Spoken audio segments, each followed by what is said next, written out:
Be with you on the clock. We're back in America segment 3. America Crushable Gummies have kicked in. We're back in America. I love this guy. I love him. Love you too. Don't worry about the fighting. It's brotherly love. Son of a bitch. For the past month has been an asshole because the Knicks were doing good. You know why? Because they did exactly what I wanted my Celtics to do. That's the worst part about happy it. For me? No. That makes me angry. You deserve to be happy. Be happy for you. You deserve to be happy. But the Knicks fans, I can't stand them. But I'm your guy. I can't stand them. The arrogance, the entitlement, the mecca of basketball. I'm never letting that go. They still act now more than ever. They're never going to shut up now. Respect to the they get one in half a century. They didn't even invent the fucking game, but the mecca. I've been honest about that. I'm not that. And you still. The needs of the many outweigh, or I should say, the disgust of the many outweigh the admiration of the few. Okay? Report. Bucks are open to flipping Hero after the Giannis trade. Joel sent that. Who wants him? Absolute zero. Talk about a guy who disappears when it matters. Anyway, go back to we got to see. Well, we got to see what he said. What did he say? Don't read it out loud. What? Sixers. Drift. Oh my God! What an asshole! See, I said don't read it out loud. You know the problem? I'm so stoned I can't read it. Oh God! Oh dear, that is funny. Good, Joel. Good for you. I'm not gonna, Joel. That was a good one. I give you props. I'll give you that. I give you props. That was solid. Okay, that was if I could solid. only We got to find out what this trade was. decipher what the fuck is going on. We have to get some stenographer or something. Give me a translator. Can somebody tell me what's going on here? Morse code? Anything? Like what the fuck? Okay, what happened? Well, it still says you have him. No, traded to LA. Why? All right, hold on. Lakers traded up one spot with the Knicks to ensure they could select Carr, who was hoping to hear his name called in the teens. He ultimately fell as teams instead strongly prioritized. So the Knicks did trade the pick. So you may be right. They're taking that money to try and re-sign the 3 guys. But then they drafted a guy at 25. Did they? Mm-hmm. Who were they drafted? Were they originally picking at 25? No, they were picking at 24. The Lakers in 20. What's going on here? They traded back one spot. But they drafted the guy. The Spaniard. So they're getting the Spaniard. They're getting the European white. 6'5" Whitey. Shea Whitey. I thought he was 6'6". Unselfish playmaker and capable shooter, has the skills and size to play on and off the ball. He isn't the quickest or the strongest, which limits some of the ways he can create and pressure on the paint. He doesn't have great athletic advantage defensively. The verdict, he had a strong season in Bellicinia before opting to stay in the draft, presenting a potential stash option late in the first round. His feel, skill, and size were a good fit for the modern NBA and should scale well into a role if he can hold his own defensively. So this guy should be a rotation player if he works on his defense, which, by the way, is effort, and more effort. See Josh Hart. Or OG Anunoby. So I'm sorry, I was reading stuff too. No. Were you impressed by what it says? Or? I think he could be a good player.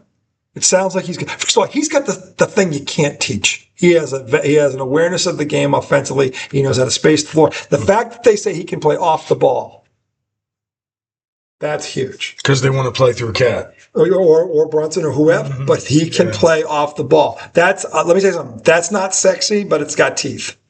So I'm telling you, that's very important. That used to be like, you've got to be able to. You know what that means? He moves without the ball. But that used to be so prevalent. Why is it not? The European kid. This is why the Knicks did this. He's European. The European teaching has far surpassed the Americans at this level now. That's why most of the European players, when they come out, they're fundamentally better because the coaching is happening over there. It's no longer happening over here at the lower levels. That's a fact, by the way. That's not an opinion. You ask anybody that's on the AU circuit, if there's NBA format, they'll tell you the same fucking thing I'm saying. The coaching is gone. Over there, here's the thing. Here, they play 5 games a week. They practice twice. There, they practice 5 days a week and they play twice. Yeah. That's the fucking difference. That makes sense. I'm not kidding. I was on that circuit forever. I got out of it for that reason. They train. They spend most of the time They training. weren't teaching these kids a damn thing. And they wanted me to do this. And I'm like, no, that's not going to help them. Coaches want kids that they don't have to coach. Mm-hmm. They can tell them to play. Tom Blackburn, God rest his soul, gave me the greatest compliment any coach has ever given me, including my father. There was an article I made in a paper when we beat this team, and I scored like almost 30 points, whatever it was. And I had like 11 in a row to start the game, and they just said, I didn't even see the article, but he said something in that article that, because one of these girls told me about what he said. He said, I was the smartest player he ever coached. He coached Rick Carlisle. Who said that? Tom Blackburn. He said he is probably the smartest player I ever coached. I tell him one thing one time, and he does it. That was the quote. I don't have to coach him. And I didn't even know about the article. I didn't see it. I didn't know what papers. This girl runs up to me. Well, shit, it's easy if you have players like that. You can't expect players to be like that. The reason I was that is because of the coaches I had. And that's my point. These kids over here, that coaching's gone. It's not happening. But Izzo has said this. But here's the thing, though. Then at that point, you've got to be that coach for them. Because I'm saying, if they haven't been exposed, one reason the Knicks are getting this kid is because he knows how to play. Yeah.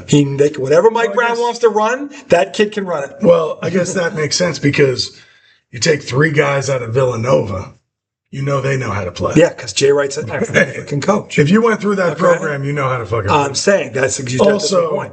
Your dad's an NBA player. Oh, and was like a journeyman.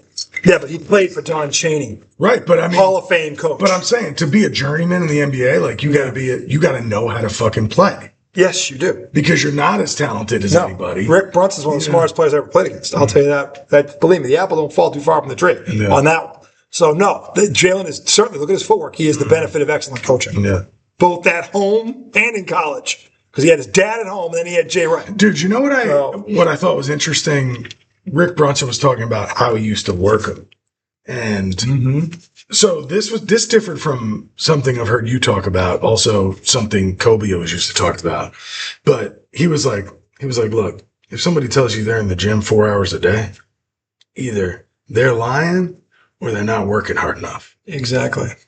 And I was like, when I heard him say it, I was like, what does that mean? He goes, if I worked him for an hour and a half, he wouldn't have anything left, and then he was done for the day. Mm-hmm. And I was like, that's interesting. Mm-hmm. He was like, then I want him to go be a kid. Mm-hmm. He was like, give me an hour and a half as hard as you can. Yeah, it's practice. Right. And then it's practice. And then you go be a kid. I was like, that's interesting. So it's like, I'm going to bust your ass. But it's only for 90 minutes. Yep. And then you go do your thing. You go fuck around the rest of the day. And like somebody was telling this story about how, I think it was Jay Wright. He was like, yeah, I finally got us a tee time at some amazing golf course, right? Like a private course that like regular people don't play. Can't play it. Jay Wright gets a tee time, and I guess they all play golf or whatever. He calls Jalen. He says, hey, you told me if I ever get a tee time at this place, we're playing. He goes, I got a tee time tomorrow, 8:30, whatever it is. And Jalen says, sorry, I got to do I got to get my work in at that time. Mm-hmm. Yeah. That's golf. Golf anytime. But it's like, it'd be one thing if we were never going to play golf again ever in the world. No, but it's like, and Jerry's going to die. But it's kind of it's similar to like, hey, I got us a tee time at Augusta, and you're like, sorry, if it was 1:30 p.m., I'd do it, but I got to get my shit out. Well, if I'm an NBA player making that money, that's commitment. I'm saying no. Yeah, because I have 155 million reasons to say no. Because you could play golf whenever. Yeah, there's no excuse for that. Yeah, Jay Wright, I would think understood that. Yeah, I'm sure. He did. But he was telling that story because not everyone is like that. No, Kobe Bryant would talk about there were guys that would show up 2 minutes before practice start, and they were the first ones out. He's like, those guys aren't getting the ball. Fuck them. Yeah, it's like, and he's. But see, Kobe wasn't a fan of practice for an hour and a half. He was like, he did it all day long. Right. You practice for 7 hours. Larry Bird would do this. With breaks. Yeah, he wasn't the only one. Jordan would do this. Different philosophies. There's more than one way to skin a cat. Yeah. If you know, again, that's your good for Rick Brunson because he knows his kid. Yeah. He knows what he's going to do and how far he can push him. Yeah. That's part of it. A lot of coaches don't know how far they can and can't push a player. Some coaches don't try at all. like the AU circuit. They just want to get their money for rounding these guys up, and basically it's a show pony thing, and you're getting paid on the side to do it. Understanding you're not a coach or a manager. People is not easy. But Jalen watched his dad go through this. They talk about the ride in the car when his dad told him it was over to get cut for the 9th time. He never forgot. He never forgot that moment. He never forgot that moment. So whenever Jalen thought about quitting, he had that little memory in the back of his mind. Jalen was on a podcast, and Lou Williams was there, and he goes, "You were the vet," or he goes, "My dad was the vet when he got cut the last time because of Lou Williams." And Lou was like, "I'm sorry, man," because like Jalen was like, "That was the worst day of my life," and he's talking to him, and the guy's like, "So I didn't know. I made the team, dog. I didn't know." But it's just funny that, like you said, he carries that. He carries that. And when they're like, how do you deal with the pressure? He goes, "My dad played on like 8 different contracts." Yeah. He was like, "That's pressure." Yeah. Not knowing like if you're going to be able to get paid next year doing what you love, and you're going to have to go do a real job, work a 9 to 5. That's pressure. He's like, "What I have right now, not pressure." No. I'm like, well, if you love to play it, and I've heard players, and he's not the first one I've heard say that, but that's why I like him, man. Of course. I'm not surprised you said that because that's his dad. Yeah. He loves the game. Yeah. Yeah. I mean, so it's never, when I was growing up, it was, if the sun was out, we were playing basketball. Didn't matter what was. It was raining, we were playing basketball. It didn't fucking matter. You love the game, you love the game. Playing sports is just... There's nothing cooler than a person that loves what he does. Yeah. Because you can see it right there. Yeah, Jordan. Yeah, it comes through with passion. It comes through. Yeah. Those guys, what's your perfect day? I get up and I fucking eat breakfast and I go to the court all day. I play for 8 hours, fucking playing pickup. Oh, I miss those days. Between games, you go down, you go across the street and you go to the little pen, you get all the Gatorade and shit and the snacks, and then you go and you play another thing. Dude, you know what the crazy part is? I was still doing that when I was 30. Now it wasn't at a playground. It was like on a church court, that wasn't even a full court. But still going there on a Saturday. Half the guys I don't fucking know. I miss that. And you just play all day? I miss Or you play for 3 hours from like 25 to 32. Every Sunday. We played at this court. See, I didn't play that much. And it was fucking all day. Something we do Saturday and Sunday. And then we'd go hang out, we'd party, go out, we'd watch whatever. It's baseball, it's summertime, Red Sox are on paid, whatever. And then we'd party all Saturday, we'd play again Sunday, the same fucking thing. Oh, that was your weekend. Dude, but you know what's... women. You know what's hilarious, though? Like... You ever have a memory of a pickup game with somebody that you're not super close with, but when you see them, you'd be like, "Hey man, remember that one day in pickup we never got off the court?"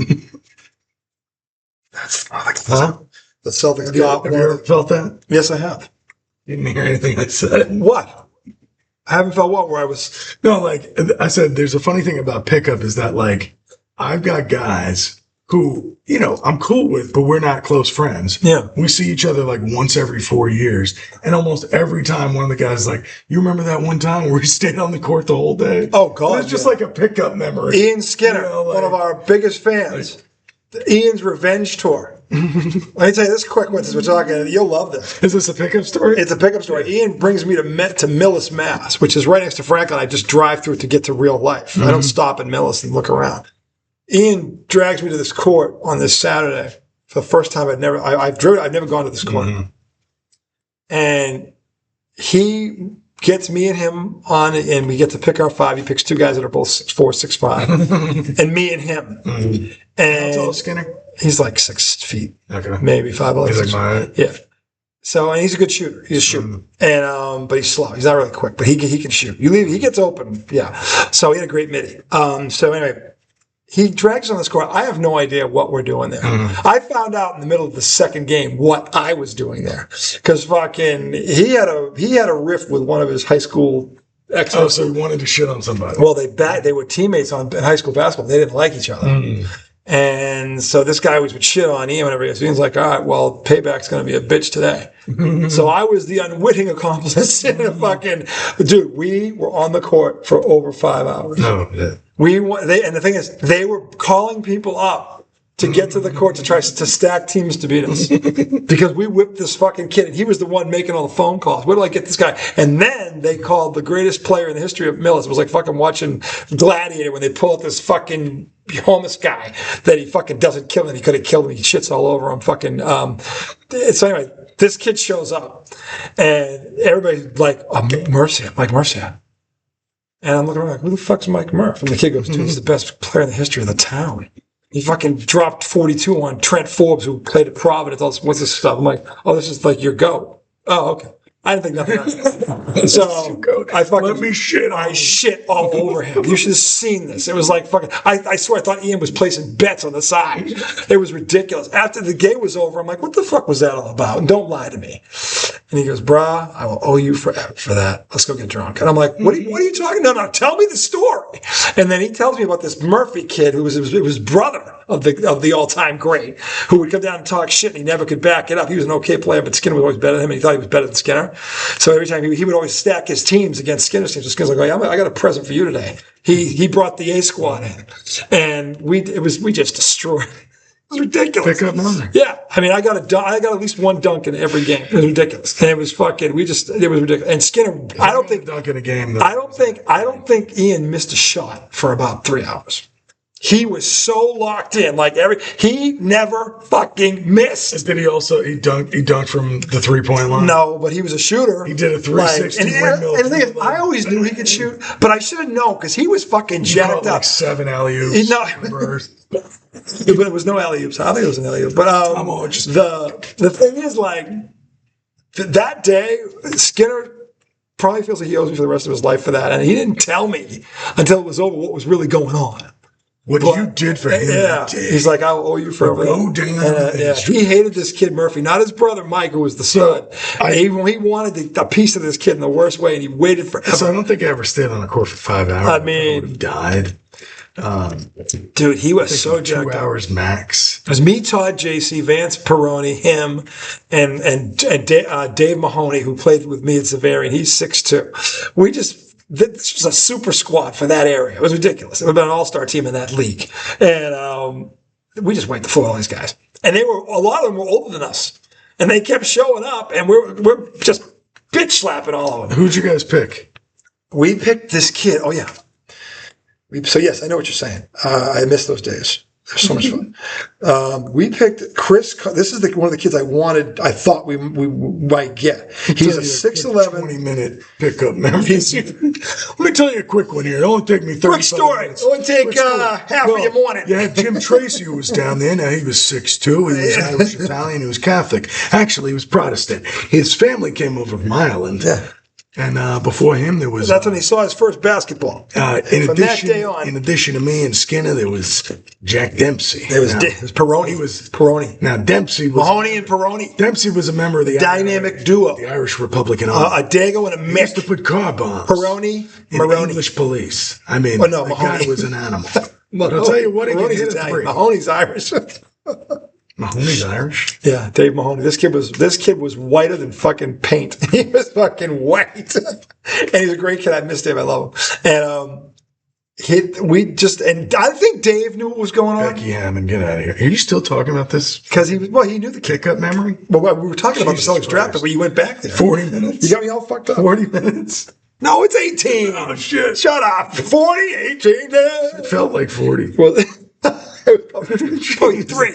We're just really stoned. I mean, I know all of Ian Skinner's stats for I just said he didn't miss for almost 3 hours. Now look, I don't know how many he made, but it was at least. Mark Murph, I know his stats. I know how many points he averaged. He was kind of what league he played in. You know, Skinner was right. And this was shoe size. Dude, you know what this kid was? You know who he was? He was that fucking kid who finally got his ass beat in fucking Christmas Story. What was his name with the green teeth? Yeah, no. What was his name? Farkas. He was Scott Farkas.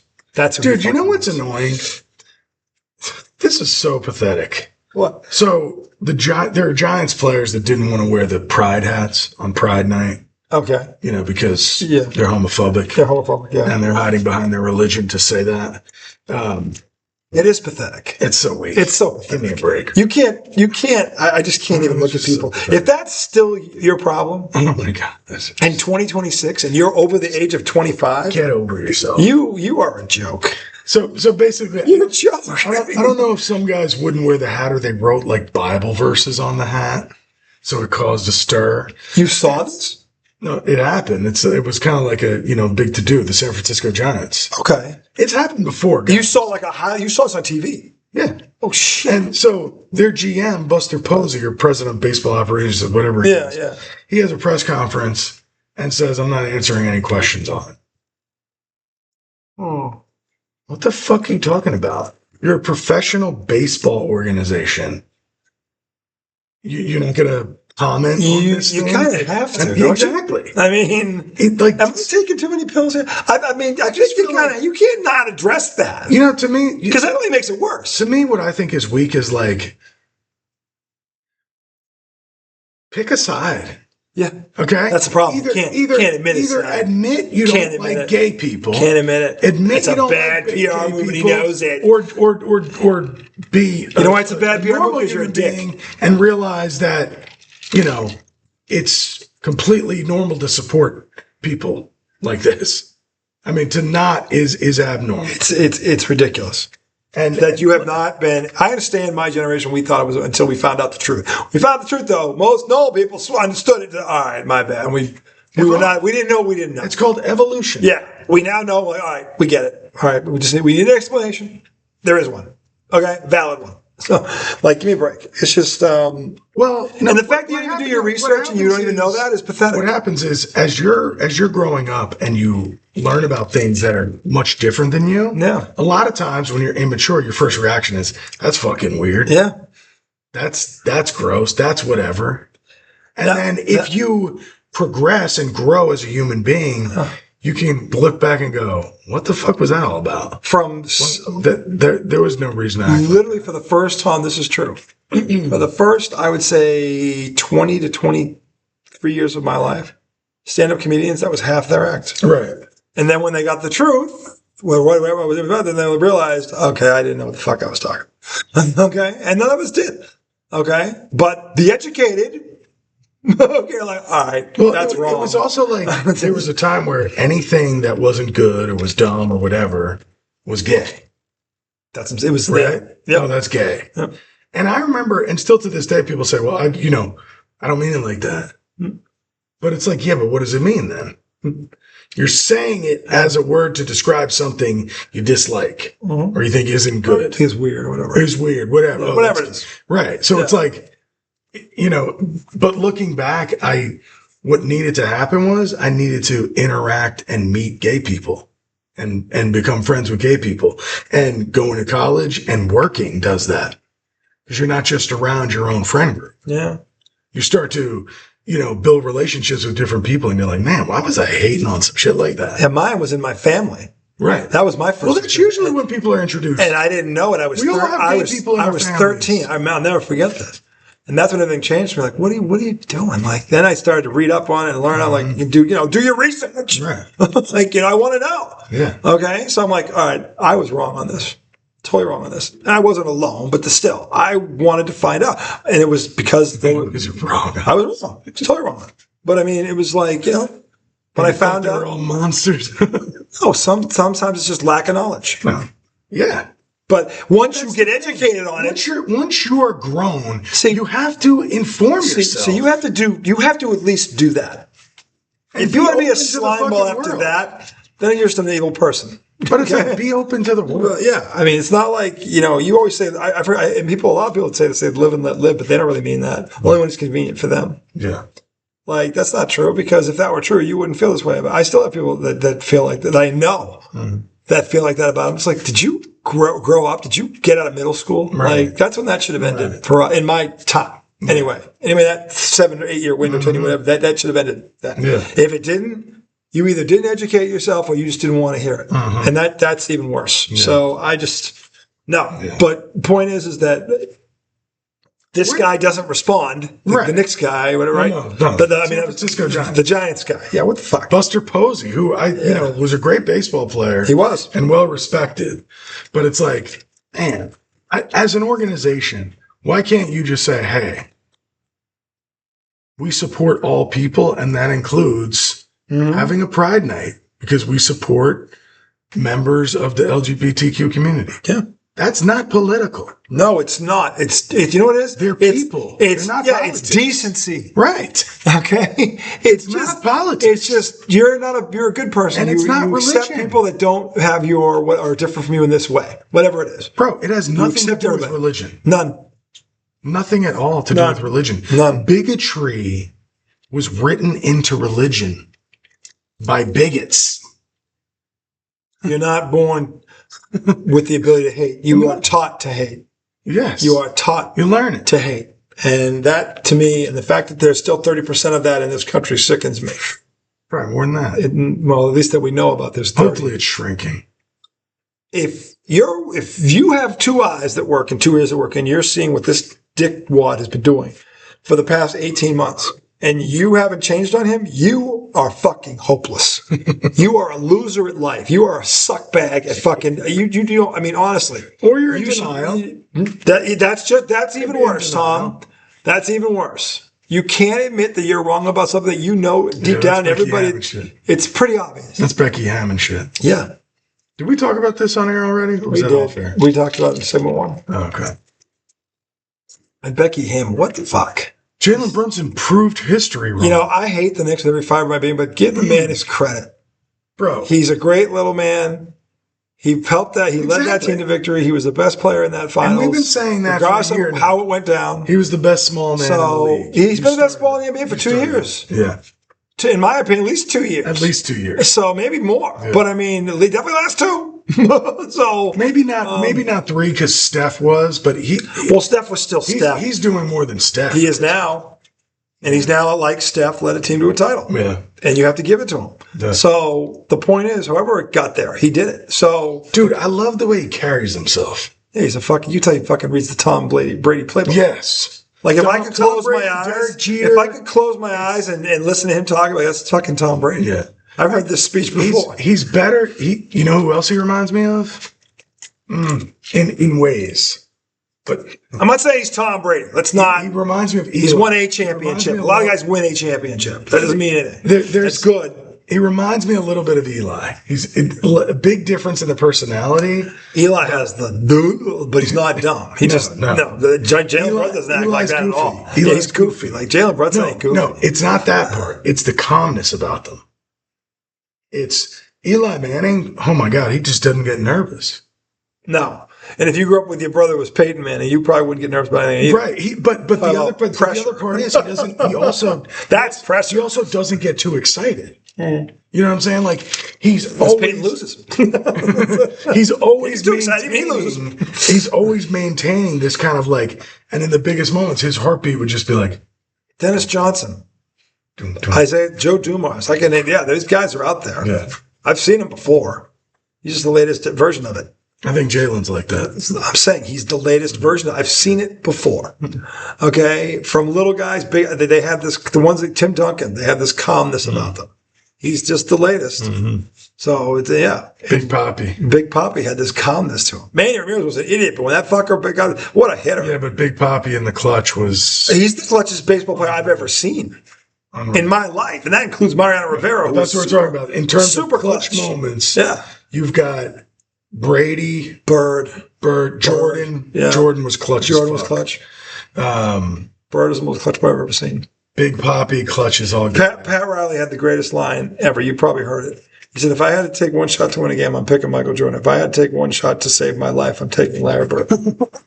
That there is the mic drop of mic drops. And he's not, by the way, he's not lying. I can pull up the YouTube video of watching Larry hit a game winner over Pippen and Jordan together in Chicago. Just fucking looked at him like he was past his prime. This is when the Bulls were winning championships. He fucking did this. Phil Jackson's face was fucking beautiful. Fucking talk about deer in the headlines. Would you put Kobe up there in the clutch? Yes. He's not at the level of Bird or Jordan. That's a different, but he's up there. He's definitely up there. Dennis Johnson, super clutch. Isaiah, I'm telling you. Reggie Miller was pretty clutch. Yes, he was. He was very clutch. Like, I hated him, but man, he hit a lot of big shots. He had a big one on Chicago in the playoffs. A lot. I mean, he just had problems with Michael Jordan. Yeah. Who's the one notch above anyone in the league at that point was fucked. Yeah, it was Magic. Yeah. Magic was super clutch. Magic had 2 game winners against the Celtics. Now, the first one he shouldn't have got. Which was the one where he was like coming across the lane with like the... That's the baby hook. Where McHale, but he did it on McHale, who had a broken foot, and everybody knew it. That's why he attacked him. If McHale could have jumped, he would have blocked it. Still a little shot. Yeah, it was a beautiful shot of a guy who couldn't get off the ground. But, I mean, he knew it. Kudos to Magic. He was smart to attack it. But he never should have got the shot because he called the timeout on the previous play when Kevin McHale got the rebound. And they gave it, and there was a big argument. Because back then they didn't review shit. Okay? But the rebound off a missed free throw, McHale got Magic's calling timeout before he gets the ball. They gave LA the ball. That's how that play happened. Should have never happened. Anyway, the point is, he was clutch. Poppy, baseball-wise, clutch. Fucking Patrick Roy is the first name that always comes up in hockey. I'd never seen a goalie. The run he had in '88, that was probably the greatest performance by a goalie for one playoff in hockey history. He had like 7 shutouts. Dude, I think Jeter in baseball, too. He's right there. Yes. That's Jeter was one of those guys where, like, you could look at all his stats and be like, all right, he was really good. But it was when it counted, he always came. They don't have a stat with a clutch gene. Yeah. Probably because you can't measure. They do. Well, they have a, Now they've started doing it. But yeah. Fourth quarter points, clutch time points. Points that, like, give you a lead in the last 2 minutes. They do. Brunson is tops in the league in all that shit. Yeah. So, which is pretty cool. Yeah, this metric So the point is that like there are these guys who are out there. He's one of them. Mm-hmm. So what that means going down the road, we'll see. But I would totally run it back with them, and I said I'd make them as the favorites. Yeah. But for one reason, because Joe Mazzulla is still the coach of the Celtics. Who was the kid you guys got? Did we ever go through? Yeah, we were trying to do this. This is one of the 2 kids I had on my radar. The other one's from North Carolina. 6'11", it said. Yeah. By the way, the kid they drafted out, and I don't know if this is going to mean anything, we'll find out, but he looked pretty good, and this was encouraging. They drafted a kid last year in the 2nd round out of Kentucky, Amari Williams. 6'11". Celtics? Yeah, 6'11", he's 19, project. Very athletic, obviously, Kentucky. He been in the G League? He went to D League. He tears up the D League, and they brought him up in the second half of the season. He stayed up. He got some minutes. This kid was 6'11". He is now 7'2". Amari Williams? He grew 3 inches this offseason. Does he still move the same? Yeah. He's 7'2" now. They got this kid sitting. How old was he? 16? He was 19. Well, you grow technically to 21. So he was 19 when they drafted him. Huh? He is now 7'2", apparently. And he's 20? He's 19 or 20. Yeah, he's 20. I'm like, and he can pass, and he looked like he was, he's a kid. Mm-hmm. But, and still growing into his body, apparently, because he was growing during the season. They didn't know it. When they measured him last week, he was 7'2". So they got a guy like this on the roster that, I don't know what kind of a shooter he is, but they've got a rim protector. They call them rim runners. Like I keep saying that if Wembanyama had been a rim runner, they could have beaten the Knicks. Mm-hmm. The Celtics now have 2 guys like this. Kata and this kid. This kid is more athletic than Kata. If you watch the play, Kata's pretty athletic. This kid is more athletic. And I'm like, he's just sitting there. And I'm just like, okay, they've got him too. But he's now 3 inches taller. But anyway, the kid that they drafted for the 20th time. Dude, you won't say it. I know, I keep getting you give this entire backstory. We've had like 3 or 4 consecutive rabbit holes that prevented me. They're your stories. From talking about Chris. I was like, oh, yeah. Am I saying that right? Is it Sinek? Chris Sinek Jr.? Sinek? Chris Sinek, maybe? Sinek, maybe? Went to Houston. 6'11". Houston's been great. Houston's a perennial power. They're in the top 10 every year. So this kid, Sinek, has excellent length, moves fluidly for his size, and has made strides as a rebounder. He also has flash natural shooting touch. 6'11", 240. He's 19. Pretty good size for 19. He 19. may not be done growing, right. Amari Williams. He'll definitely get bigger than that. But he's 240. Amari Williams like 230, 225. This kid has got some meat on his bones already. So he's thick. So he has flash natural shooting ability, giving him an intriguing. Like we're talking about him like we're banging him. No more than you're banging Brendan. Sorry, he's my guy. Why don't you take his dick out so we can take a shit? Please. You can barely say a word without choking on Larry's. I am wearing the Larry. That was the whole point of this. I wanted you to see that as this donkey wearing the bird shirt. I'm joking. When I look at that, I see Patrick Ewing. Only a New York fan would. I could see Kareem. No, only because Kareem that's my 33. I know. So I don't even get mad when I see a Bird jersey because it reminds me of Ewing. But Bird and Jabbar are top 5. As much as I love Ewing, he's not even top 20. And Bird never broke my heart because I was too young. The Knicks weren't even really 84, Bernard King. That was the best. That series was the second best series in the playoffs. Celtics Lakers. The Knicks was the second best. Bernard King and Larry Bird had a duel for the ages that nobody talks about. What kind of player was Bernard King? Dude, you would have loved him. In fact, he would have been the perfect running mate to Ewing if he could have stayed healthy. Yeah. He was the guy. How old was he? He wasn't that old. He had a bad injury. He had a really bad knee injury. I felt this, this is probably the one time I actually shed a tear for New York. Because Bernard King was class. On top of everything else, he was a class dude. He was a Knick, but he was classy. He was like Jeter in a lot of ways. This motherfucker had the best mid-range game I've ever seen until Isaiah Thomas, because he still has the second best. And if you don't know, go look at Bernard King. He led the league in scoring. Okay? Go look at his game back in the mid-80s. How big was he? 6'7". Oh, big man. But, dude, he had the best mid-range game I've ever seen until Isaiah. And Isaiah was coming up at that time. In fact, they had an epic duel the year before in the playoffs. But anyway, Patrick Ewing. The Knicks were in the playoffs. Patrick Ewing was young when he got there. Yeah. This guy was at the end. Well, not the end, but then he got the injury. He was never the same again. They ended up trading to Washington. By the way, he made the All-Star team in 1990 as an All-Star for Washington. He was still in 90. In 90, he was still averaging 24 games, and he was on one leg. Yeah. He was on one fucking leg. He was dropping 24. Well, that's why. So he would have been the perfect running mate for Ewing. John asked me my five God. Ewing's Ewing's in your and I told him both. I told him Reed, Frazier, King, Ewing, and Brunson. Yes, that's accurate. Yeah. And I think it's actually in that order. It might be, but or maybe Bernard King. I would put Ewing above King. If Bernard King had stayed healthy, this is like if Len Bias didn't die, they would have gotten at least 2. You think so? I know so, because I know how good Bernard King was. Who else was on? Oh, you mean with Ewing? If Ewing, because he came on the team in '85. Yeah, and Bernard King won the scoring title in '84. And then he got the injury the next year, and then he lost the year after that because they didn't fix injuries that quick back then. Yeah. They could you'd be back in 9 months, Jason Tatum. Before that was almost a 2-year injury. And Bernard King came back and won comeback player of the year, and they made the All-Star team in 90, but the Knicks gave up on him and they moved him. He could have been the perfect 1A to 1B to whatever with Ewing. Yeah. Because he was 6'7", unbelievable mid-range game. Second best I've ever seen. It's Isaiah, him, Bird, and Jordan. Those are the top 4. If you want to go 5, I'd probably go KD up there? He would be 5. 5, because he's 6'10", 6'11", like Bird, and could pull up on a dime. Bird had this move. I keep trying to teach him. He would shot fake and then spin.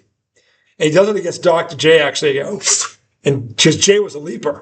He fucking gets Jay in the air, spins off one dribble, bang, 50, like fucking sick. It was like, I'm trying to teach this move to Anthony now. Sick fucking move. I did it one time in a game. People were like, where the fuck? I was like, LB. Fucking hell. I'll show you the fucking game when I saw him do it. LB. Fucking LB. All right, so fill out the rest of that top 10 middies. Lettuce and beef. Fill out the rest of the top 10 after KD. KD would be 5. There's some point guards. There's a lot of point guards. John Stockton had a great mid-range. Tim Hardaway. Yes. Tim Hardaway. Mitch Richmond. I mean, Tim Hardaway. Dana Barrow. I can listen. That's how there wasn't a guy, Danny Ainge. There wasn't a shooting guard, Byron Scott, that didn't have a great mid-range Dumars, game. right? Dumars was sick. All of them. There wasn't. If you didn't have a pull-up jump shot in the 80s and mid-90s, up to you didn't play in the NBA. Right. You couldn't play in the NBA. You had to be able to pull up on it with these Hall of Fame big men that could fucking come out of nowhere and throw your shit. They don't deal with this now. There's maybe 2 guys in the league that are like that now. One of them's a pussy down in San Antonio. That fucking fart bag. I mean, please. What the stench is still coming off his jersey. Dude, the real studs on that roster are Dylan Harper and Stephon Castle. I didn't know. Kevin Saleh knew about. Dude, Dylan Harper was the one. He was the best player on the team. I didn't know how good he was. He was the best player on the team. He was annoying as shit. I'll tell you, he's young. Yeah. He's young. I think he's 20. Yeah, he is young. The kid's fearless. Dude, and Castle's 21. Yeah, those two are fearless. I mean, yeah, the future's bright down there. I don't like either one of them. If Dickhead ever gets a post game, there could be a dynasty. I don't like either one of them, though. No, they're pricks. But that's why they're good. That's why they're good. You'd love them if they're on your team, right? But you hate them. Yeah. If they're on my team. Oh, my God. You'd be having wet dreams about it. Yeah, no. Yeah, everybody. And by the way, championship teams have a guy like that. You do have a guy like this. Who do we have that's like that? Josh Hart. Very much like that. Yeah, that's true. I'm not saying Hart's dirty. He's not. But he's an asshole. He's an asshole. In his soul, he's an asshole. But you need an asshole that he kind of does everything. But he's our asshole. He's your asshole. We had that guy ML Carr. He's a great asshole. Yeah. Well, trust me. All great teams have a great asshole. You gotta have a great asshole. You gotta have a great asshole. You do. And you love that asshole. I mean, Bill Lambier may have been the ultimate asshole. When you think about it. No, he was in a different category. Dude, whole ass? Scumbag. Whole ass. Scumbag. Whole ass. Both cheeks. Scumbag. You see, we see asshole, we do a disservice. You can't just be the asshole. You got to have both fart pillows in there, too. Asshole means you're kind of a jerk.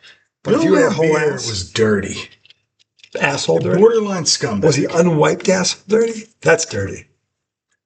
Yeah, I think dirty. He was. Yeah, some of the things dirty. I saw him do were Bill Lambier. That might be the quote of that. Bill Lambier, you are unwiped asshole dirty. Yeah.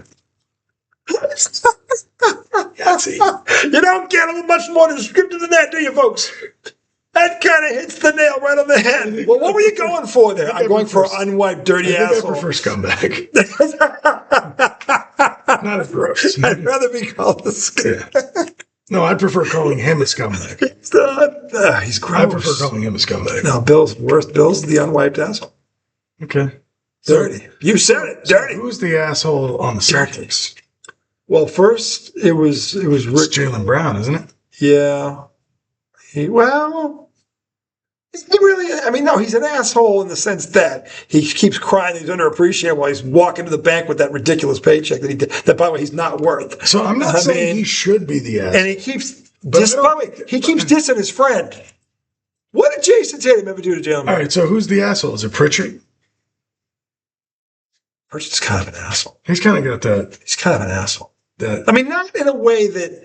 I think it's just because you see him and he's smaller. He is tough. People just hate him. He's a lot like Brunson. He is fuck you. He's fuck you. So he's kind of an asshole. No, Brunson's kind of an asshole too. Yeah, he is. But Brunson's more of a nice guy.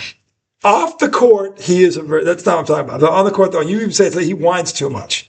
That's not asshole. That's baby. It's asshole. He's done some obvious ones. Come on, really. I don't think Jalen's an asshole. No, I say he's got a little asshole in him. I'm not saying he's an asshole. He's got a little asshole in him. I don't know. I think he does. I've seen it. I think he usually does the right thing. He whines, but that's more part of NBA culture. No, he's everybody in the NBA. He's whines. one of You've said it. He's one of the worst ones. No, yeah, he is. Tatum and Brown, terrible, top five, terrible, both of them. I totally agree. Jalen's right there with him. Jalen's 10. No, he's right there. He's top 10, but he's 10. Right there with him, John. No, here's the difference. He's right there. Jaylen Brown is both almost no. Here's the difference. This kid's an asshole. Jalen Brunson is one of the smallest guys in the league. That does not give him the right to not be an asshole. He takes more hits than anybody in that John league. Stockton didn't do this. He was a little man too. It's a different league now. Guys cried back then. They did. Jordan cried. Danny Ainge cried like a motherfucker. They don't cry. Tree Rollins. Guys cried. Rollins? Yeah, what a bitch he was. Fuck up. Atlanta Hawks center always cried. Dude, Tree Rollins. What a crybaby. There's a video. He was Ewing's back. There's a video of a ref telling him, "Shut up, you big baby." Dude, he was Ewing's back after. When the refs were cool. When the refs back in the 80s, his name of the 80s was really cool. The refs were cool. Like they were good dudes. No, the refs were always. No, they were good. They were good. They were betting on the games. No, they were fair. This dude, it was Joey. What was his name? Joe Crawford. Joey Crawford. Dude, no, they had some good. Earl Strom was a stud. Who was the guy? Earl Strom was a stud. Don't you dare say a bad thing about. Is that Nick Pavetta? Yes. Yeah, he was a stud. Great ref. Great ref. Oh, terrible. Yeah, they were all awful. No, they weren't. They were all bad. No, they weren't. So bad. No, they weren't. The Knicks got fucked year in and year out. No, it was Bill Walton. Awful. Earl Strom said to Bill Wall, Bill Wall was crying about a call. Wall was in, he goes, "Will you quit crying, you big baby?" He's running up the court. He didn't give him a tech. He talked shit back to him. That's when refs were refs, Tom. They give it right back to you. Imagine if there was a ref that did to LeBron. "Will you quit flopping, you big fucking faker? I'm not falling for it, LeBron. You make too much money." I remember. Wouldn't that be cool if did that? I remember all the old NBA videos have shit just like that. Yeah. With people with the refs go back at them. Yeah, they don't give a technical. Quit crying, you big baby. Do you remember that? Yes, he did to Bill Walton. Oh, it was Bill Walton. I'm just talking. Is that what you were just saying?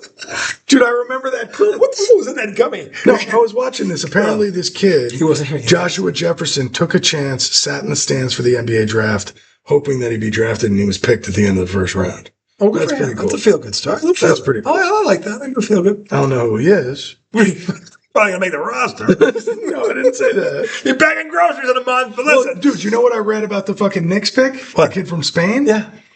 They're going to stash him. He won't even be on the team. They don't have to pay him. He's only 20. How do you stash? Like, he's international, so he can keep playing in Spain. But he's under contract for the Knicks? Well, no, then in a year from now, that, you know. So he's never going to put on a Knicks uniform this year? That's what it sounds like. What the fuck? Why'd you do that? Because it's a future asset. Okay, but you're not going to pay him. You're right. He'll still be playing professionally in Spain. But he's contractually, if he comes stateside, Right. obligated to play for the Knicks. Yeah. It's almost like a future contract kind of thing. But they're not paying him. No, I don't think so.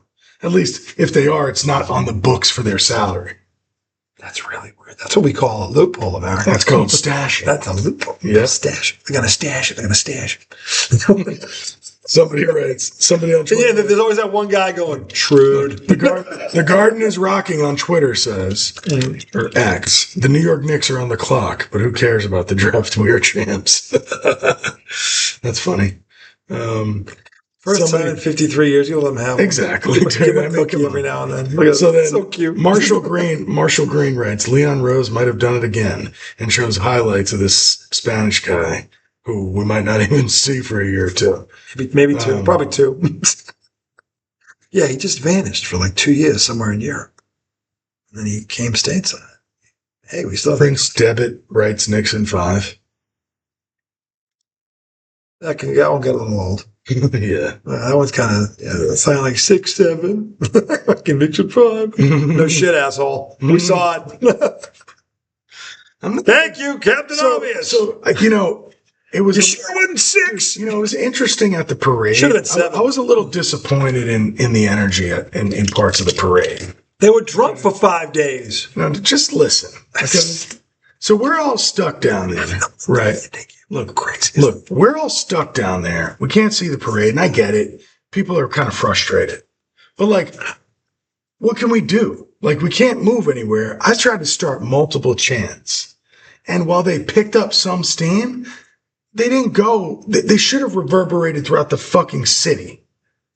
And if you're in a crowd You environment, didn't tell them who you were? if you are in a parade environment in your city and your team hasn't won in 53 years, every time someone starts a chant, everybody should be in that fucking Not just chant. anyone.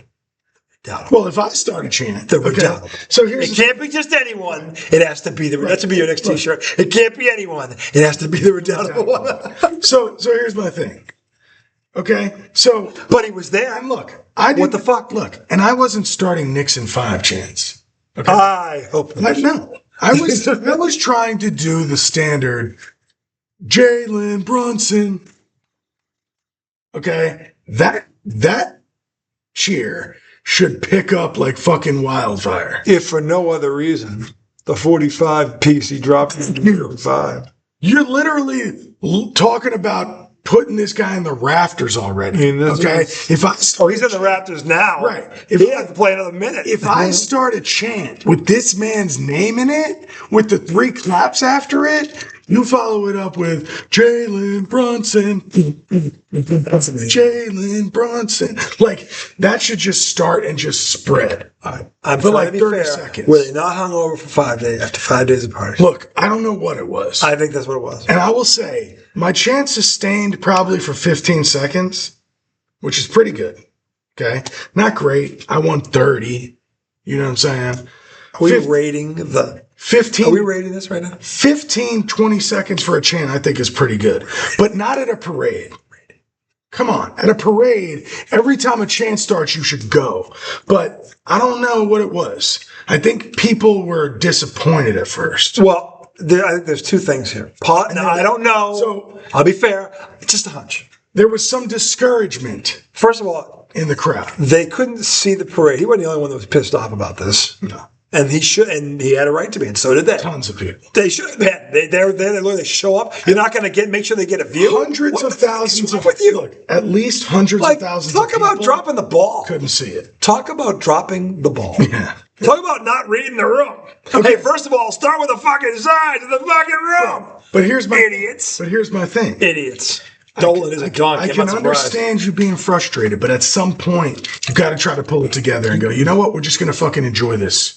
Okay? Maybe he was. And when somebody starts a chant, you got to go with that. Maybe he was 2 when they won the last one. He was 55. He's like, fucking, I don't know. And it's like, I certainly understand the anger, Tom. I mean, look, you can't say you don't understand the anger. I had some great moments with some Knicks fans, though. You did. Like, video was cool. Dude, I took a picture of this guy. It almost felt like he was right there until I realized that he wasn't right there. But up until then, the pictures were good. Well, I mean, good stuff. The pictures were right where I was. I know. I'm saying you got a lot of good photos given you were not on the parade route. Right. Because they weren't of the parade. Yeah. And that was the key. But I'm saying that in and of itself. Okay, so this might have been my favorite picture that I took. So I turned around and these 2 guys are standing there. This guy's up on some platform. Yeah. And I go, hey, throw up the Brunson. Right? They call it the Brunson. So they... You got an old handshake now, the Brunson. They call it the old Brunson. Did you get the old Brunson the other day? Look. Did he give me the old Brunson? Look, so these 2 guys throw up the Brunson. I take the picture and look at it and I go, I got to give you guys this picture. So I text the guy the picture. They exchanged numbers. Yes. It was a match made in a Knicks fan friendship for life. For life. For life. Hey, Giovanni, I'm up at this week. I'm going to get tickets courtside. This weekend? Fuck, I'll make it happen. Look, so I texted to this guy, but then this guy comes up to me and he goes, dude, it didn't come through. So he taps his phone to mine and I pass him the picture, which I didn't realize you could do that with Apple. You just go boop. Apple, you can do this shit. I learned this just a couple of months ago. So that was cool. But then later that night. That's so funny. I just learned that too. But later that night, I sent the guy the reel. I was like, hey, I put that picture in this reel. Check it out. So he was very That was a good picture. It's a good picture. Yeah. So yeah, but I'm just saying the mayor and the fucking you dropped. This should have been way bigger than it could have been better. And he's not the first person I've heard say that. By the way, dude, this picture's hilarious. It is. So you got this girl up here. She's pissed off. Yeah, can't see shit. He's disappointed. Yeah. This motherfucker's reading. I know. And this guy's looking at me like, motherfucker, if you take one more picture with me in it, I'm going to smack the shit out of you. Slap your ass up. And I'm just in all my glory going, you know what? This is fun. Yeah. He's a party unto himself, boys and girls. Then this was hilarious. So we take, oh shit. Where'd it go? Oh shit. I lost it in 1,000 pictures I took in a 1 block radius. Yeah, exactly. Did you see this angle? Oh, look, it's the same corner, but this person moved. But that window's open now. Oh, this kid, I sit down, I go, I said, congratulations, you graduating today? He goes, yeah. I said, you're in high school? He said, yeah. My uncle goes, where are you going for college? He said, I'm going to UPenn. Oh, a Quaker. Pennsylvania University, or University of Pennsylvania. UPenn. So it's university. Some have another name for it. Call it an Ivy League school. Call it the Ivy League. An Ivy League school. You know what it means? It means 6 figures right out of fucking college. So I said, hey. I said, well, in case you become something, let me get a picture with you. So I took a picture. He will. Wished him luck. The Methodist chairman of Apple. He was a good kid. I felt like he's going to be rich one day. I kind of felt bad, though, because he was going to his graduation by himself. He wasn't meeting anybody?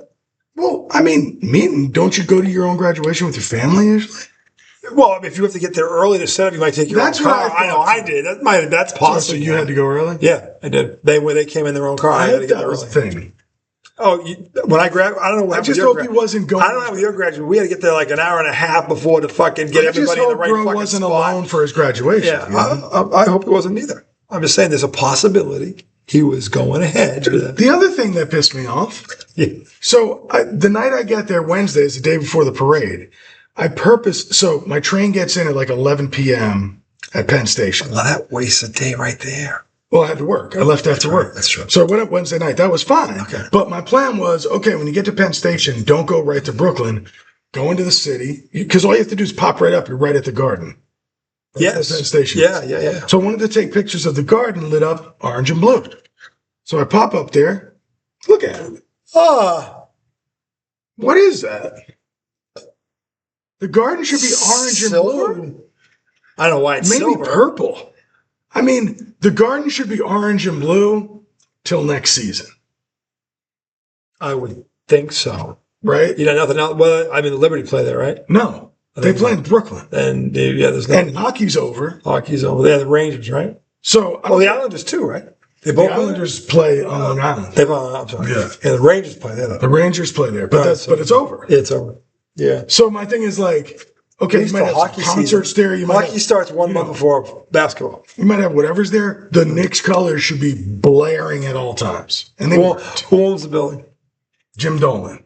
Well, Dolan's a donkey. Well, we know this. He's always been a donkey. We know this. And let's not forget the fact they finally won a championship does not make him a donkey. They're going to the White House, by the way. Dude, did you see what happened? What the fuck? Give me one more reason to hate you guys. Dude, did you see what happened? I would at least have respect for them. They're like, we're not going.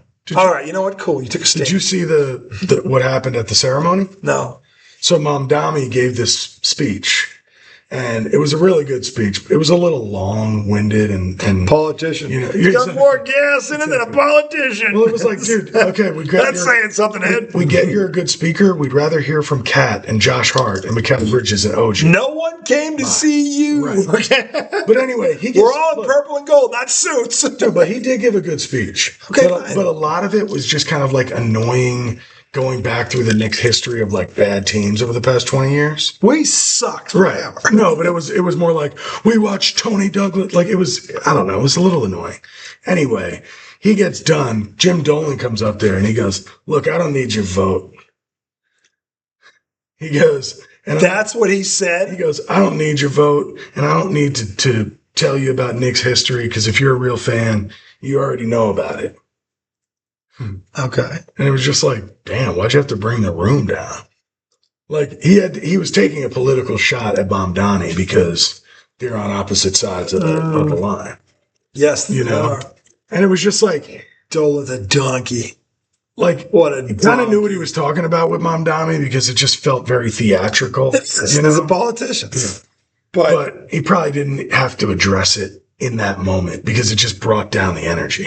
Yeah. It was like, oh, you're not happy about your championship. You're annoyed that somebody on the other side of politics is involved in this. That your hate for him is making you think about that, not the fact that you're. Yeah, this is the problem with Knicks fans. You got to leave, not you, but you got to leave him out of it. And I know he's a lifelong Knicks fan, if that's even true. Who the fuck knows? Who? Donald Trump. Trump. Yeah, I don't know. He's such a fucking liar. I don't know if I believe that. But because he didn't go to Madison Square Garden to watch the Knicks. He went there to fucking be on camp TV. Exactly. He's all about him. Exactly. Wherever the place to be is, he wants to be there. Well, I hate that Dolan came out and said we accept the invite. I can't believe it. I hate that he did that because he could have went to his team and said, look, I'm going. Nobody else has to go unless you want to go. And Mitchell Robinson probably would have been the only one that went. Because Jackson Dart, he's a country kid. Well, he would have tagged him up. I'll step in. They're not showing up. I want to smooch his ass again. Jackson, get over. I need to pucker up. I think Jackson and Harbaugh. Yeah, I kiss those cheeks. Yeah. Pucker up, you fucking losers. I'm sorry. I owe you an apology for him. I pushed that on you. I feel terrible. You could have done better. What a scumbag. I hope he grows up fast because this is awful. Anyway, to make it political and not let the Knicks have their day. Yeah, it's like it didn't ruin anything. It was just one of those things where you're like, why? No, but let Josh Hart say something. Right. What's the fuck? Get Patrick Ewing up there. Mm-hmm. Yeah. And listen to him say, you know what, these motherfuckers. Yeah. I mean, that'd be cool. Did Patrick Ewing speak? No. I go to Jalen. That would have been cool. I'm glad Jalen spoke. Look, I wanted more people to speak. That's all. Mike Brown and Jalen. It's more should have spoken. Yeah. Especially Patrick Ewing. Yeah. Of all fucking people. Dude, that made me cry when him and Kat were hugging. All the reason why he should have got a moment to say something, because Patrick Ewing is beloved in New York. They understood it wasn't his fault. Yeah. They understood. Some people had a lot of resentment towards him, and I always hated that. It was they know whoever on that fucking team. We never lost did because not of him. Build around him. Yeah, we never lost. You didn't get Sprewell. Bernard King blew his knee out, and you gave up on him. Then nothing happened until Sprewell, but it was too far past his prime. That is not Patrick Ewing's fault. You're not beating Michael Jordan and Scottie Pippen. You're not beating Akeem and Clyde Drexler. Not by yourself. Not by yourself. You need a running mate. That's my point. Yeah. He never got a running. Barkley never really, to be fair, never really had a running. KJ was good, but I don't know if I'd call him. In his prime, KJ was fucking nice. He dunked on Olajuwon. I don't know that Ewing ever played with anybody as good as Kevin Johnson. Until to Trell, where Trell was, but he was past. But that was at the end. Yeah, at the end. That was saying, but from a talent, Trell was as good as KJ. Do you think Ewing could have won a chip if he had KJ? Because that's what he never had, was a really great guard. KJ? Really? Because KJ never had a Ewing either. He got Barkley. Barkley was pretty good. Barkley is probably better than Ewing. Probably. Well, actually, I don't even know if he's better than Ewing. Different. Problem is, when Barkley won his MVP, it was coming off the Dream Team, and he led the team in scoring, and he went to the Suns. See, America, this is what happens. What the hell? Everything falls apart. What happened? I don't know. I say, the loafy go down? Dude, I wish I had some liquor, bro. I know. I dropped the ball on that. Well, I didn't know. No. I'm glad you don't. I'm just craving it. Dude, for Father's Day, they got me that licorice. I got steaks. The green apple. God, Tom, we don't even know. And you know what? Underrated. Let's be clear about one thing, America. There's no wrong answer. I don't care which one of Wiley's wizardry is your favorite, as long as it's one of them. But here's because it should be almost never one of them. That's the thing. It bounces. They're amazing. That's the thing. It bounces. Because you get you'll get a taste for like the watermelon. You'll be like, hands down, best one, dude. Then I just had green apple after not having it for probably 2 months, and I was like, damn, good God. And then sometimes you get a bag of Huckleberry that's different, dude. Huckleberry is fucking Huckleberry, but it's not always great. That's always great. Dude, pomegranate's always great too. The bag of Huckleberry that I got in Cape Charles was a light purple. Do you remember that? It was a bag that I bought. Wasn't there. No, but I brought it home. We shared it. Wonderful. But it was a different color than the shit we're buying now. There was a different recipe. What does that mean? That one taste as good? It was better. They've all been. This one's more ambiguous. I can't find the one. This includes the lemon. That isn't amazing. The lemon's good. And it's lemon. Like, oh, what's lemon? No. Lemon's always strong. I'm saying it's legit. It's fucking legit. It's not overpowering. You know what they don't have? They need an orange. An orange. They do, dude. A creamsicle. You could have a creamsicle. Dude. They definitely need an orange. You should put a note to Wiley. Yeah, because I feel like you not thought of it. You thought of everything else. I prefer orange. You thought orange would have come before. You would have thought orange would have come before pomegranate or banana. I don't know about banana. That's the whole point. There isn't a lot of banana flavored anything. I don't know if that would. Isn't? I think it would. I mean, I'm willing to try it. I would love to see them to orange, definitely, and banana. I want to try banana. I think it'd be fucking sucking. Dude, they could also do a strawberry too. Will they have a strawberry? No, they just have red, which is different. Red is more like cherry-ish. Does it say cherry? I thought it said strawberry on there. It's classic red. Are you sure? Yes. Swore I thought I saw strawberry. That's not strawberry. We probably had strawberry from licorice.com. I gotta look. I think they have. I think they have both actually. No. Watermelon is fucking. Wiley Wallaby doesn't have strawberry. They have strawberry and they have cherry, I think. No, they don't. They do not. It's classic red, bro. I'm gonna say it doesn't say it, but there's a symbol of a strawberry. No. You sure? I think so, yeah. Because it's a symbol of everything else on there. The green apple and everything. Yeah. Let's see. Just.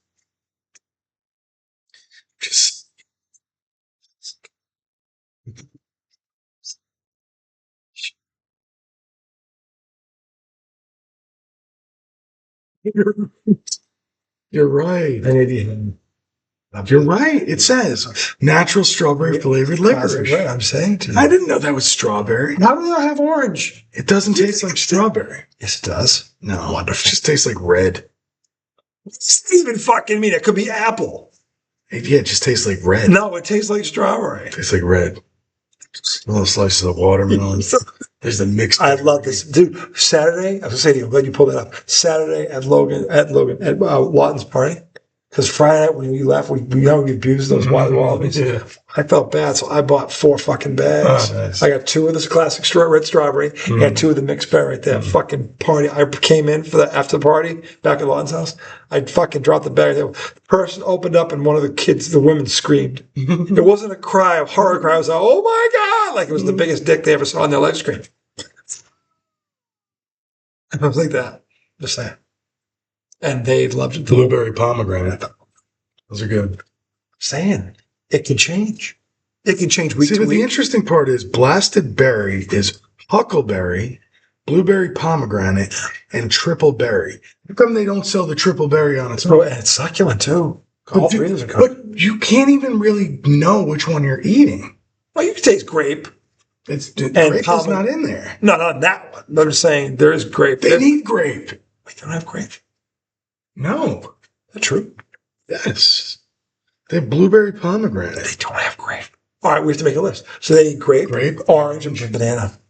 I'm telling you, dude, you got to give it a try. Banana? If don't tell me you're going to eat the black licorice, you won't give banana a try. Okay, obviously I'll give it a try. Gotta give it a try. But if they do banana, they also have to do coconut. That's good. Because they go together. You mentioned banana coconut. It's like a fucking pina colada licorice. Dude, I mean, fucking suck. See, wait, this is what we do. This, that there, gold. Yeah. Fucking gold. Pina colada licorice. Those of you that stayed up this long, fuck it. You, the nugget you just got. You need a chemist, though. Oh, it's fucking jam shit. Isn't he a chemist? I think they both are. I wonder if they could create a licorice flavor. Banana coconut. Oh, the succulent factors on the show. Watch me Google it. It's already exists. There. Hey, you go buy it every day in the candy aisle, dickhead. You never buy it. And what's that weird ass fucking candy? Give me out of here. Give me some fucking peppermint patties. Some fucking peanut butter cups. Did you ever find the peppermint patties that you were nutting over? Dude, how does the peppermint patties vanish from 2 different Dollar Tree stores and a fucking, what was the other store? 3 places. Oh, the Dollar Tree and the, this says combining banana, coconut, and licorice is a popular European candy concept. See, the Europeans always know this shit. Also, like these hard ones. But they're not him. We need this. He's we going to, because he gets a little Wild Wallaby special on it. It's his own jizz in it or something, whatever he does. He's got to put his own little. I don't know that this flavor exists in licorice right now. No, it doesn't. Does orange? I mean, come on. How do you have all these fruits and not have orange? How do you green apple and not have orange? Dude. Or banana, or grape. Grape. Grape? That's a sin. Grape is kind of a sin. You should think about the best 2 sodas, grape soda and orange soda. Yeah. Fanta was right twice. I mean, give me a Fanta actually nailed both of those. The orange and the grape and Fanta are both spectacular. I never thought I'd be saying that. You gotta have orange. Yeah. How do you not? Come on, Wiley. You're the Wiley one. I mean, you have watermelon. You have watermelon too? You don't have orange? You gotta have grape. You have grape? What's a bigger travesty, grape or orange? They're both travesty when you think about it. It's kind of, they're both bad. Maybe orange is more of a travesty. But grape's bad. They both come up. Because you could have white grape and purple grape. They both come up in Miss Pac-Man. Miss Pac-Man. They both come up as fruits in Miss Pac-Man. Oh, yeah. Miss Pac-Man has all of them. So are you saying they need a pretzel licorice? Yeah, they do. Salty licorice? Some of the black licorice is salty. I can't stand some of that. No, it's a little weird. Do it. You know what it is? It's the buka smell. That was the one time I hurled on the buka flame shot. Yeah, when you puke on something, the first thing. Once you puke on something and you smell it again, you can't. I puked on dry gin. If I smelled like evergreen needles, that would make me shiver. Almost nauseous. You almost run from it. You know what I'm talking about. You know. Anyways, I do it for our show tonight. We're leaving Thursday night for Surfside for Becky's 52nd birthday. When is her birthday again? It's Friday. So we're leaving Thursday night to get down to see my mom. We'll spend 3 days in the sun on the beach. All right, we're going to have to do dinner with you and we can do that. Beck when we get back. We can do that. Dude, the water in Surfside, 82 degrees. Can you say boogie boards? Anthony and me are gonna be fucking surfing the waves, so it's gonna be so much fun. Surfing USA. Body surfing, not the. So when do you come back? We're back. Did Becky take Monday off? We're either coming back Sunday night or Monday morning. Okay. I think. So you'll be here for 4th of July? Yes, we will. Did you hear from Lawton? We got. He's talking. He should have talked to you. He's going to, I think. What, he's having something? Yeah, he is. And I know you're going to be invited. They're talking fireworks and all shit. In fact, when we go down to Myrtle Beach, we're going to get some fireworks for it. Yeah, we are. So, yeah, we will see you. Yeah. We'll see probably either Sunday night or Monday night. Before we get you guys ready for the 4th, we will have is it mid-year? Will MLB be a mid-season then? July 4th. Yeah. We will have our quite midway. We're going to have our mid-season misery show where we just laugh at our teams. And right now there's so much to laugh at. Well, here's the other part of it. We can also laugh at ourselves for picking our teams. That's going to be part of it. That's going to be the dumbest. That might be the real travesty. I was Max Kellerman and you were Dick Wrong. Yeah. Or I was Dick Wrong and you were Max Kellerman. No, I'd rather be Dick Wrong. Max Kellerman predicted Dude, Brady's I forgot clip. to tell you. Max Kellerman got ruined by the Brady's clip prediction. I saw a guy from that show. Brady ruined a man's career. That's a great show on at the parade. There's a guy that's on that panel. First things first, I think it is. Yes, yeah. And he got every Knicks take he got was wrong. Along the way. So he was walking, and I go, "Hey, you're that guy." And I was like, "Don't worry, man." I said, we forgive you. You quit on him too. Remember I talked No, listen. I said, "Don't worry, man. We forgive you." I said, "Most of the shit you said, most of us Knicks fans said. So don't feel too bad." And he was like, "That's what I'm trying to say." What? Me? What? I'm talking about rooting for him. Right. But shit, 53 years of shit. But here's the difference, and everybody knows this. Red Sox fans know when you're talking about your team, they're your team. So you can talk bad about them. You can. You're in the right. When somebody else, you want to fight. When someone tries to give me shit about the Celtics and the Patriots, I'm like, are you fucking kidding me? I've seen greatness, and I know what it looks like. This ain't it. Like when I bet the ones that try to steal, and again, I know the numbers shrinking, kind of like the Trumplicans are shrinking. Less and less people are defending Missoula. And after what the Knicks did, even those idiots are going, what the fuck? How'd they do that? And we could, because it's just mental. That's all just a decision that we're not going to shoot 43s anymore. Just a decision. And by the way, you have the best 2 slashers in the game. It wouldn't be a difficult decision. No. It'd be kind of easy, kind of common sense. Kind of a no-brainer, if you will. So, yeah. So, I mean... Well, for the sake of Knicks fans, I hope you guys never figure that shit out. Well, as long as dickheads... I hope you guys are stumbling and fumbling. That is the one thing. I didn't want to see Jalen go, but if he was going to go, that would have been the guy to be like, okay, I get it. And because he would force them to change their offense because he doesn't play like that. Yeah. That's the one regret. I didn't want to see Jalen go, but if he was gone, again, we don't know this. We're going to find this out in the coming weeks, and if you hear something, certainly drop a dime. I just refuse to believe. Let me ask you, do you think he wants to stay, or do you think he wants to be traded? I don't fucking know. It's hard to tell. There's no way for any of us to know. This is the problem. I don't think anybody can honestly say strongly one way or the other. But see, right now, I don't think that can matter to Boston. It has to matter. He's part of this. But that's what I mean. Whether he wants to go or doesn't want to go, they got to find a way to make it work. Why does it kill him that Tatum is better? And it's not like it's an overwhelming better. It's close, but Tatum's better. Why is it killed? Why Kevin McHale? Do we know that kills him? Yes. You think that kills him? I don't know why it kills him. Because you know what? You got the Finals MVP. Not everybody thinks that. I think he's actually, and again, Tony Matt said it, I think he's overrated in Boston. Right, but that's my point is a lot of people say he's better than Tatum, and a lot of people say Tatum's better than him. But the people that are saying that aren't looking at the facts. I understand, but my point is just, what's he what is he so mad about when half the people don't get a cookie for holding Luka Doncic to 30 points. No, I'm just saying, I don't want to you're telling me this guy's so butthurt because why? Half the fans think he's better than Tatum? I don't think it's half. It's less than half.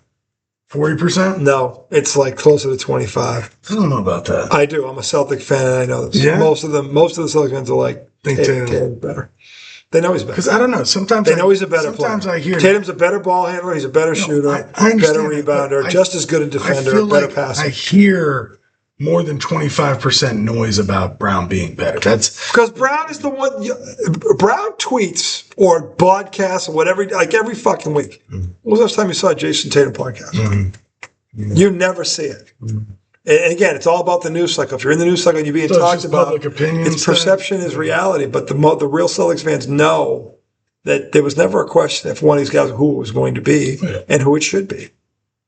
Jason Tatum got benched by Steve Kerr in the Olympics twice. Never said a peep. This guy is Patrice Bergeron. So let me ask you this. He doesn't deserve any of Do you think he should have said something? Absolutely. Because you know what? When it came to him after the game? Because everybody was thinking it. Not in the moment. After the gold medal. I'm talking about after that game, he didn't get in. You don't ruin when they come to him. Do you think he should have said, "Yeah, there's no reason I shouldn't have played in that game"? There's no. Well, what he should have said was, "Yeah, there's nobody on that team I can't take," and that would have been true. There's nobody on that team that's a bad matchup for me. There's not one. There's not one player on one team, that would include Giannis, that would include Jokic, that could guard Tatum one-on-one. I watched him drop 48 on Giannis's head in Game 6 in Milwaukee when Giannis was in his prime. He wants nothing to do with Jason Tatum. I saw him shit all over Kevin Durant in his prime in OKC for 46. 51 on a healthy Embiid who would win the. He shits on big people, not little people. He shits on the ones that matter. Jalen, you don't see him do that. Oh, you held Luka to 30. That's your fucking claim to fame? That's your claim to fame. You held Luka to 30. Are you fucking... These are the same people who go, most would have given Mike only scored 45 on me. Most would have held Luka to 40. Yeah. He held him to 30. Yeah, he held him to 30. I'm like, and look, Jalen is one of the top 10 players in the world. At least he was last year. I don't think he was all, but last year, definitely should have won the MVP. He should have. For being fair. I'm trying to be fair. Is he still? Tatum should have won 2 MVPs by now. And he got screwed by the league because he was on the best team. He was the best player in the best team. And next year, Jalen Brunson's winning it. So if the Knicks have the best record, he should. Yeah. How about that, America? Boom. That's called respect. Oh, can I hate him? Yeah. Can I respect him? Yeah. Do you hate JB? Absolutely. He's a Knick. Really? Yeah, and he copies Tom Brady. Every fucking syllable is Tom Brady. If I close my eyes, it's Tom Brady. I'm like, wow. Woo. Never heard of role models? Someone went through some fucking tapes. Never heard of role models? Of course he's his role model, and why he should be. So why would you be Tom Brady should be everybody's role model. Yeah, so why would you be mad about that? You gotta freaking say, you're gonna say the same exact fucking thing like you have on a fucking, hey, Jalen, let's hear a little more Jalen. I like Jalen. Just talk about Jalen. Look, I always say when he fucking Jalen's not a good interview. What was the podcast where no, there was one he told Stephen A. Smith. Smith apologized to him on the podcast. Yeah. And Jalen, that was Jalen. That was Jalen. Yeah. I need more of that, Jalen. Not the. But see, Jalen's not that entertaining of a person. He doesn't have to be. Just be you. Just be you. But he's you know why Larry? You know why Larry was entertaining while trying not to be? And anybody ever watched an interview with Bird? At some point, he would give a reporter a look. He wouldn't say nothing, but he'd just give him a fucking look, and everyone would start laughing. Because Bird was so powerful of a presence. He could look at someone and I knew he's like, what are you, a jackass? Like you could hear it. He didn't say it. He just would look at him like, yeah, anyway, next question. Fucking like, he would just say that. Yeah, straight, like, yeah, but he wasn't lying. They all start laughing. They know that. Stupid question. Why would you ask that question? I can't stand when athletes and coaches go overboard condescending with reporters. There's a line. There are times where there's a line. Reporters deserve it. There's a line. Like, there are times they deserve it. There are times they don't. Yeah. That's true. I agree with that. You know what I'm saying? Sometimes sometimes it's so simple as the person's new and they're nervous. And the good coaches they get it. The good ones the ones that are in tune. The egomaniacs are like, how let you in here? Like Bill Parcells. Who the fuck let you in here? Like, I heard him say that when he was with and it was a stupid question. But, so I think that's where it's tough. There's a line. Look, you're right. Where it is, I don't know. Part of it is this. It's really hard to ask thoughtful, effective questions that are going to make somebody want to answer. It's hard to ask good questions. Hey, like Belichick that. was awesome at this. And so what's happened is reporters just kind of throw out like real softball questions and just hope that the coach or the athlete will, talk around it and give them some sort of sound that's halfway decent. Yeah. But like when the coach is super condescending and they take a question like that and they like re-ask it to them, you want to understand what I was doing. I was making a decision. Belichick was my decision. Do you want to know why Belichick didn't get in the Hall of Fame? Okay, fucker. No, you're right. Do you want to know why Belichick didn't get in the Hall of Fame? That right there. Yeah. Every fucking Sunday. He was a bully. Whether he won or he lost. I mean, when he won, the one thing he did do, and he was a prick. Maybe I should. He would talk glowingly about the players. Yeah. When they won, he would talk about, this guy made a tackle on third. And he remembers the exact fucking play when that play changed momentum. Like, he could do that. That was awesome. Yeah. When they won. When he fucking lost, though, he was Donald Trump. Sucking his thumb. He would say we need to coach it better. He would say that. He would take some accountability. He'd always say we didn't play well enough, we didn't coach well. He would always say, he would never single out one person. I will give him that. He never did that. Still, if you asked a dumb question, there was no mercy from Bill Belichick. And again, he's from the Parcells. That's Parcells. Yeah. He's from the Parcells tree. Dude, you know who I always did not like? And I think this is an unpopular opinion. Who? Greg Popovich. He bothered me for a long time in his career. But I'll tell you, it turned a little bit. But I always thought it was weird because I felt like he always kind of was real rude to sideline reporters. And then who was the TNT guy that wore the bright suits? Oh, Ernie. No, Craig. Craig Silver? No, Craig. It is Craig, I think. Craig. I can see him. He died of cancer. Yeah, he's got brown hair. Craig Sager. Craig Sager. Right. It's Craig Sager. Yeah. Yes, he wore these uniforms, and Popovich showed him. Yeah, but here's the thing: Popovich was an asshole to him, and then he got cancer. Yeah. And then he became this soft guy. And maybe that's what it took for him to kind of drop his guard. So usually that's sort of how it happens for all of us. It just happens at different stages. But my thing is why were you always such an asshole to this guy? I mean, again, he was getting paid to ask you questions. I don't know. I never understood that. In Boston, we always said when it came to Popovich, the man can coach, but he's a dick. That's how we knew the guy can coach. He's good, but he's a dick. He's a dick. And Parcells was a dick. Yeah. And we'd seen it before. Boston fans, Parcells is a great coach, but man, is he a dick. People, when the Pats went to the Super Bowl, they were saying that about him. Before we knew about the riff with him and Kraft and the whole thing about picking the Terry Glenn over the whatever, that pushed him out of town. Because he couldn't, you want to cook the dinner. Hell, I just shop at the fucking grocery, man. I should be going I got the bags. Me. What do you think about that analogy? He overdid it. He had a right to be upset. But here's the problem. Terry Glenn, that year, broke the rookie record for fucking receptions. So what was his problem? He didn't want Terry Glenn? He wanted, because the thing is, the two drafts that he had, he didn't do too well. So he got overruled. They got overruled on some shit. And then he left? And he left after that year. Terry Glenn breaks the rookie record for receptions at the time. And he was upset about it? And they go to the Super Bowl. Terry Glenn has over 1,000 yards. Terry Glenn was amazing. And Bledsoe was runner-up for MVP. I mean, they were good. Left? He left right after the Super Bowl. He flew back on a different plane, and then the next day or 2 days he signed with the Jets. Why? Because he's a dick.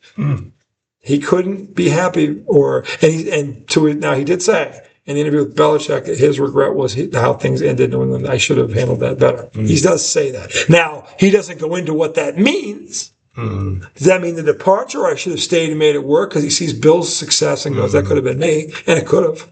They were close. He could have done this. He had Bledsoe was a stud. I mean, Bledsoe he got the best out of Bledsoe. Bledsoe played at his best when he played for Parsons. He got the blessed out of Bledsoe. I'm saying he did.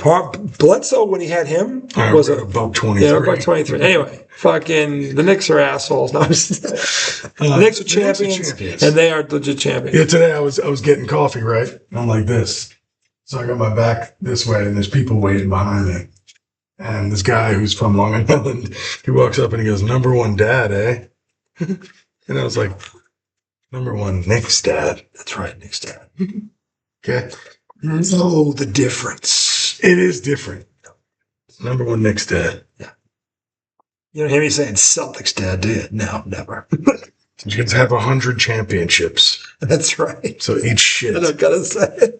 The first time in my life. It's established. It's the first time in my life my basketball team's won a championship. And that needs to be commended. And I'm almost 44. Well, remember, I relinquished my curse. Thanks. I did that for you. Thanks, That's Becky. Thanks, Becky Hammond. Oh, hold on. I never said Jalen Brunson couldn't play or wasn't a stud. Thanks, Becky Hammond. I never said that. Thanks, Becky. I'm not Becky. Kidding. Becky. I'm better looking than Becky. That's not true. Am I right? No, it's right. We'll see you next week. Be good, America. Enjoy the World Cup. Go USA. When do they play? Thursday.